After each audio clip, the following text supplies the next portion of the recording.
사랑하는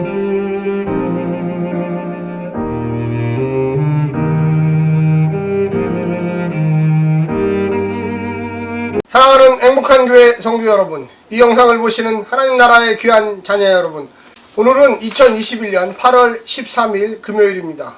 성도들이 하나님과 어떤 관계를 맺느냐에 따라서 신앙 고백이 달라집니다.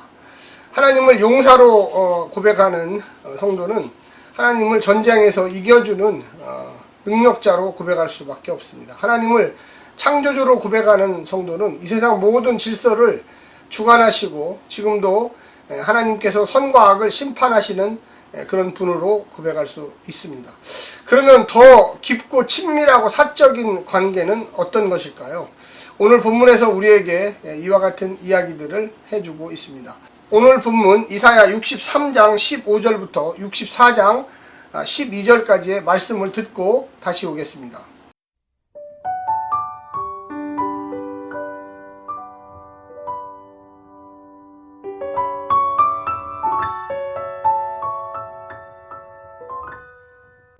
주여 하늘에서 굽어 살피시며 주의 거룩하고 영화로운 처소에서 보옵소서.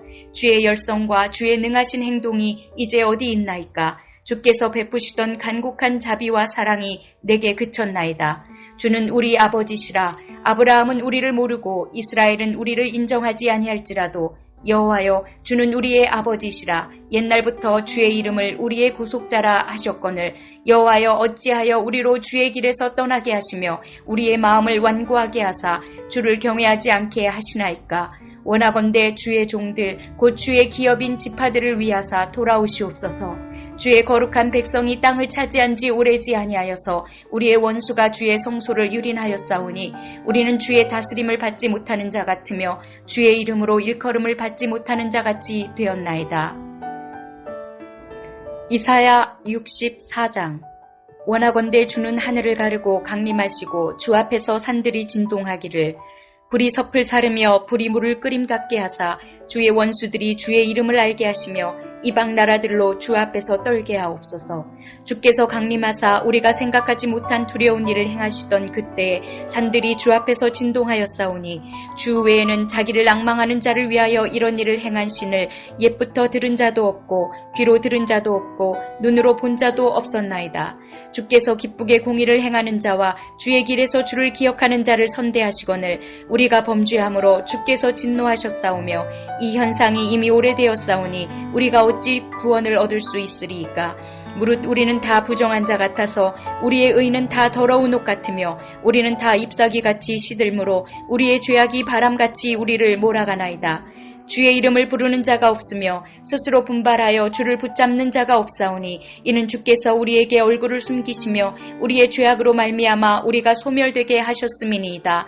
그러나 여호와여, 이제 주는 우리 아버지시니이다. 우리는 진흙이요 주는 토기장이시니 우리는 다 주의 손으로 지으신 것이니이다.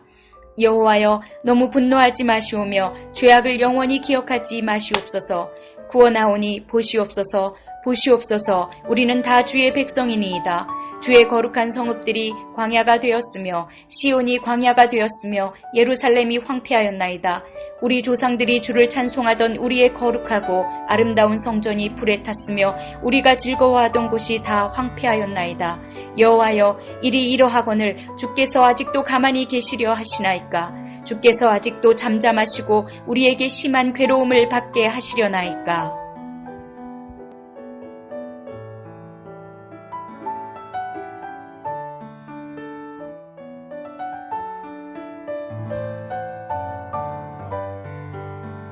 이스라엘 백성들은 하나님을 여러 형태로 고백했습니다. 신앙 고백이죠. 용사시요, 창조주시요, 능력자시요, 모든 것을 가능케 하시는 전능자로서 고백할 때가 많았습니다.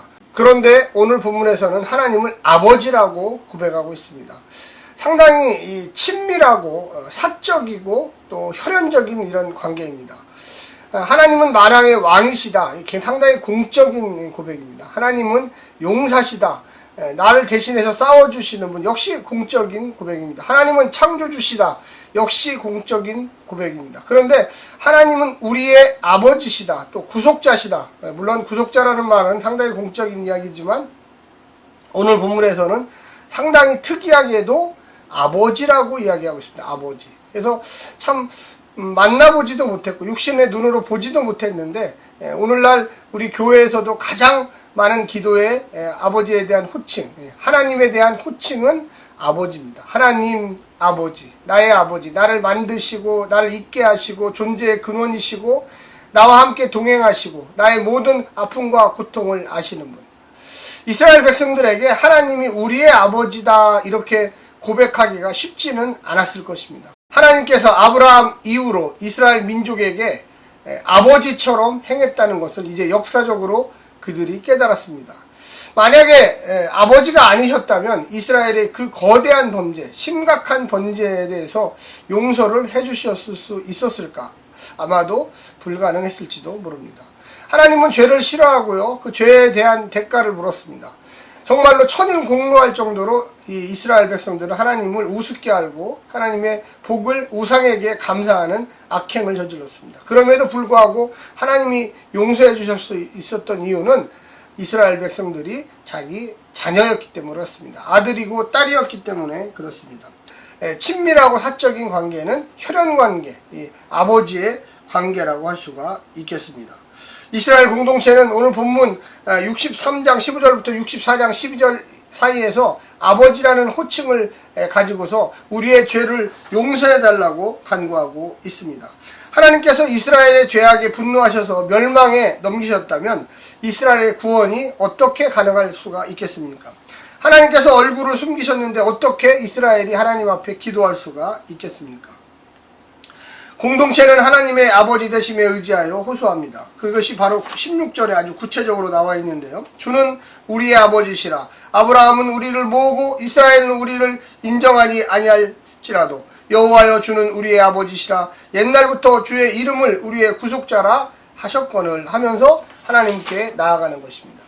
우리가 자녀들을 키워보면요. 자녀들이 아주 어릴 때, 5살, 6살 때 보면 이상한 짓을 하다가 아빠가 막 혼내고 엄마가 혼내면 막 울면서 아버지, 엄마 하면서 막 달려와요. 그런데 그것은 잘못을 했지만 아직 깨닫지 못하고 아직 미련하고 아직 세상 물정을 모르니까 다 용서해주고 그래 내 아들 내 딸 하는 그 모습은 그 속에서 무슨 죄를 찾고 그 속에서 네가 잘못했다 이것을 물론 깨닫게 할 수도 있겠지만 그보다는 사랑의 깊이가 더 세다는 것을 보여줍니다.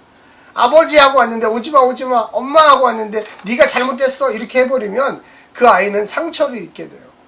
옳고 그름도 아직 모르는 상태예요. 어떻게 보면 오늘 본문에서 하나님과 이스라엘의 관계가 이런 5살, 6살 먹은 아이가 죄라는 것을 깨달을 때 또 깨닫지 못할 때 무언가 올바르게 그럴 때 이런 관계 속에 있는 하나님 아버지라고 하는 그 혈연적 관계를 이야기하는 게 아닌가 생각합니다. 우리의 구속자이시며 우리의 아버지이시기에 그분께 간곡한 자비와 사랑을 간구할 수가 있는 것이죠. 그분은 자식들이 잘못했을 때라도 내치지 않고 보듬어 주시는 아버지이시고 어려움에 빠진 친족을 구해주는 구속자 고엘이셨습니다. 64장 8절에서는 하나님을 조금 다른 각도에서 아버지라고 부르고 있습니다. 하나님 아버지와 이스라엘 아들의 관계가 토기장이와 진흙의 관계로 언급됩니다. 토기장이는 진흙을 통하여 어떤 형상을 만들어내죠. 그러나 마음에 들지 않으면 부셔버립니다. 그러나 다시 또한 만들 수 있는 것이 바로 또한 토기장입니다. 오늘 본문 우리가 3가지 정도로 한번 생각해 볼 수가 있겠습니다. 당신은 아버지 아니십니까? 아버지라는 것이죠. 하나님의 열정과 능력, 자비와 사랑을 역사 속에 보여달라고 간청합니다. 하나님은 이스라엘의 아버지이시고 늘 구속자로 역사하신 분이었습니다. 또한 그렇게 해서 이스라엘 백성들은 위기와 또한 여러가지 어려움과 역사에서 사라질 뻔한 그런 시대에도 하나님을 찾았고 그분이 하나님이심을 아버지이심을 고백했기에 다시금 살려주시고 용서해 주셨습니다. 두 번째는 주님 외에는 아무것도 못합니다. 하나님의 역사 개입은 늘 인간의 상상과 기대를 뛰어넘습니다. 그 시기와 규모를 알 수조차 없습니다. 그 방식은 놀랍고 두려운 것이었습니다. 산이 뒤틀리는 소리로 강림하신 분은 오직 야훼 하나님밖에 없었습니다. 오직 당신을 앙망하는 자를 위하여 하나님이 하신 일입니다. 이제 절망 중에 이스라엘이 기댈 곳은 야훼 하나님뿐입니다.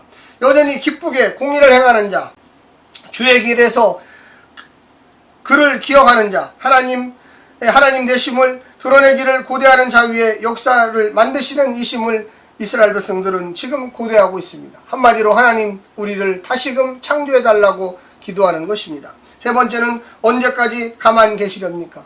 이스라엘 백성들에게 늘 희비가 엇갈린다는 거예요. 하나님이 우리를 봐주시면 희죠, 기쁨이에요. 그러나 하나님이 우리에게 얼굴을 돌리시면 슬픔이에요. 이 모든 재앙이 이스라엘의 죄 때문임을 너무나 잘 알고 있어요. 할 말도 없어요. 핑계댈 것도 없어요. 이스라엘이 당하는 수치와 고난과 핍절과 환난은 모두 응당 받아야 될, 반드시 받아야 될 대가입니다. 하나님이 할 말이 없어서 아무 말도 아무 행동도 취하지 않게 할 만큼 이스라엘은 반역했고 또 배도했습니다. 그래서 자격이 없지만 그렇다고 포기할 수도 없습니다. 토기장의 하나님이 진흙을 가장 잘 아시니 간구할 여지가 있습니다. 다시 부셔서 다시 만들 수 있는 분이 토기장이 하나님이시죠. 그래서 간청하고 호소합니다. 광야가 된 유다 성읍, 불타버린 아름다운 성전을 보여주며 호소합니다. 이런 것을 보시고 가만 계시렵니까? 현재까지 심한 괴로움을 받게 하시렵니까? 주님, 다시금 예루살렘을 회복시켜 주시고 다시금 이스라엘을 회복시켜 주시옵소서라고 하나님께 간구하고 있는 것입니다. 자비와 사랑을 구하는 이스라엘 백성들의 기도입니다. 우리 성도들 역시 마찬가지고 하나님께 아버지라고 부르지 않습니까? 우리도 아버지예요. 하나님, 내가 비록 죄를 많이 짓고 부족할지라도 하나님께서 사랑해 주시고 용서해 주시고 인도해 주셔서 내가 언제든지 주님을 찾아가면 내게 얼굴을 보여 주시옵소서라고 기도할 것입니다. 오늘 하루도 승리하시고 하나님의 놀라운 축복과 은혜 받으시기를 간절히 부탁합니다. 샬롬.